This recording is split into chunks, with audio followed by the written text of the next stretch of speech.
Hello and welcome back to Financial Freedom Hub, the channel where we talk about how to achieve your financial goals and dreams. In this video, we are going to talk about total assets on a company's balance sheet, and why they matter for investors like us. Today's video will reveal another secret that financial analysts don't tell you, and that might shock you. But this is how greatest investors like Warren Buffett find wonderful businesses to invest in. So, hang on, this might just change your whole life. But before we dive into that, please make sure to hit the subscribe button and the bell icon so you don't miss any of our future videos.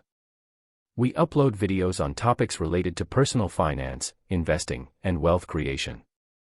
So if you want to learn more and join our community, please subscribe and share this video with your friends.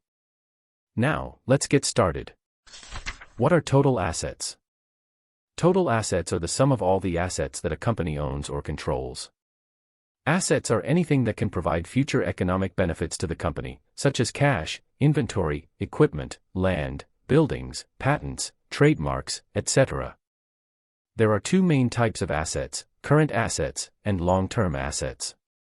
Current assets are those that can be easily converted into cash within 1 year or less, such as cash, accounts receivable, inventory, marketable securities, etc. Long-term assets are those that have a useful life of more than 1 year, and are not intended for sale in the normal course of business, such as property and equipment, goodwill, intangible assets, long-term investments, etc. Before the line of total assets, you might see another category, called other long-term assets.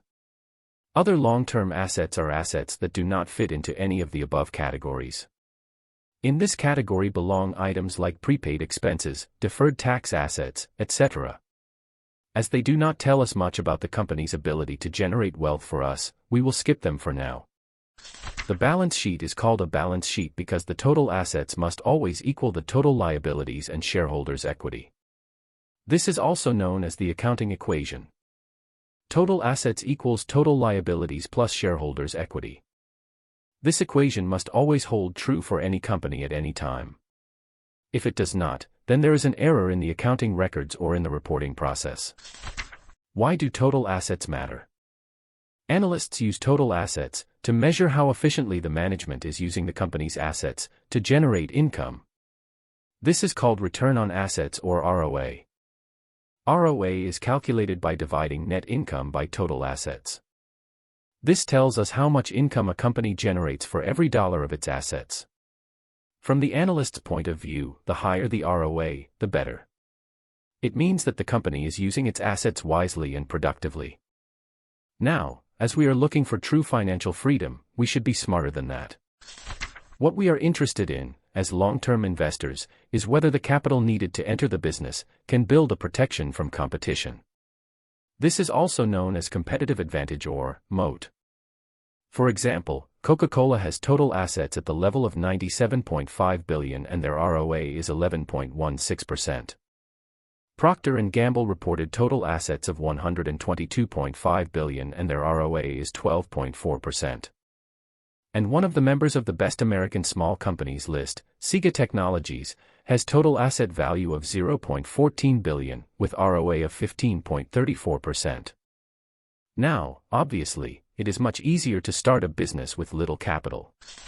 Imagine raising $97 billion to start competing with Coca-Cola, versus raising $0.14 billion to start competing with Sega Technologies. As you can see from these examples, contrary of the financial analyst's point of view, bigger ROA does not mean that the business is better investment, as it does not protect the company from competition. In fact, exact contrary holds true. Large amount of capital needed to run a business creates a protection against competition, enables the company to dominate the industry, and can provide you with peace of mind and financial freedom. We hope you enjoyed this video and learned something new. If you did, please give us a thumbs up and leave a comment below. We would love to hear from you.